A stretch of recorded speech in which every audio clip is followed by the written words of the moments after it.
Hi, I'm Jeff Altman, the Big Game Hunter. I'm called the Big Game Hunter because I've been hunting down leaders and staff for organizations for more than 40 years. Let's talk about how to get more responses to your resume. Now, it's not just as simple as flipping resumes like burgers at a fast food restaurant over the transom of some organization. There's actually a pretty simple strategy to it, and it does involve a couple of different components. So the first one is dealing with the generic resume that you might place on a job board, looking for responses from recruiters or third-party recruiters or corporations to the resume. Now, here, you don't know what the job is that they're looking for. So understand they're looking at keywords. They're searching via keywords, and your resume needs to be keyword laden in order to get responses. It also has to be near the top when they do their search, because if you let your resume sink more than 3 screens down, more likely 2 screens down, they're never going to see it. Being practical, when you think about what you do on the web, when you do a search, how many screens down do you really go looking for product? You're not on screen 10. You're on screen 1 or 2. Then you get distracted to something else, and you never see anything beyond that. So your resume has to be the same. So one of the easiest ways to get your resume onto page 1 or page 2 for your search term is to add a period a few lines down on the day that you refresh it. Let me just explain more clearly. In order to get fresh results, search engines, job boards, I should say, are like search engines. And newer, fresher content is at the top. Older content goes to the bottom. So you trick the search engine for the job board by adding a period a few lines down, let's say the day that you refresh. And then a few days later when you refresh it again, you delete that period.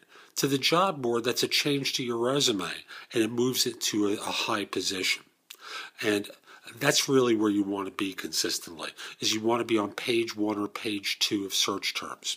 By that I mean, in terms of search terms, you want to have lots of keywords in your resume. You ideally want to have them positioned relatively high in the resume, because some of the search engines have tools that weight out, kind of like Google does, the probability of fit. And one of the factors that they use is how high in the resume the keyword is.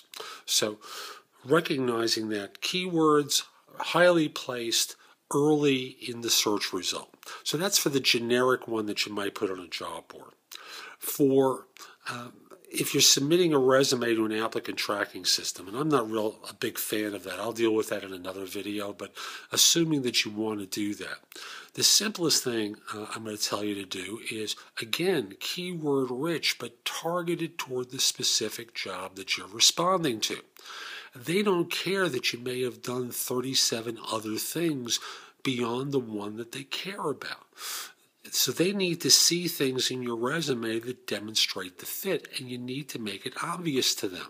So, targeted resumes submitted against specific jobs.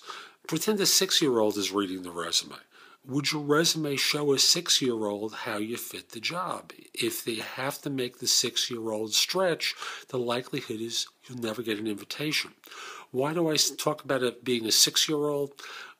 Recruiters are busy folks. They're not just simply recruiting for one job. They're interviewing people all day. They're talking to people like me. They're talking to hiring managers. They're doing phone interviews. It's a lot of goes into their job. So they may look at a resume for 15, 20 seconds, 30 tops, making a decision.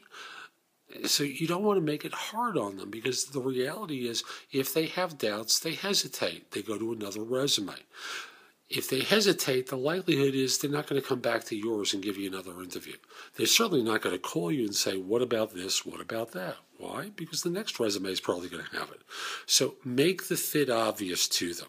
Pretend, again, like you're dealing with a 6-year-old. a 6-year-old with ADHD who's finding it very difficult to pay attention just because they have so much else to do. So those are the two simplest strategies I can suggest to you for getting more responses to your resume. If you like today's video, come over to my website, jeffaltman.com. There are other videos there as well as on YouTube that'll help you with different elements of job hunting. While you're at the site, sign up for a complimentary subscription to my e-zine, which is called No BS Job Search Advice. It contains articles to help job hunters find work, and I publish it every Tuesday. You can also read some of the other articles I've written for it while you're at my website. There are places that you can post your resume, more than 50 sites. They're easy to work with career builder links, access to Indeed and Job Search Universe, both of which search thousands of websites for job opportunities so that you don't have to bother doing that. There's information about my books and guides to job hunting as well as other people's books. And by the way, if you like these videos, one of the things I'd appreciate if you did is if you went over to LinkedIn and gave me an endorsement. You could pick any number of categories that you feel comfortable endorsing me about. Jeff Altman in New York, you'll see an email address that says thebiggamehunter@cisny.com underneath my name. That's the Jeff Altman it is. You may even see a picture that looks a little bit like this one. So I hope you found this helpful. Hope you have a great day. Take care.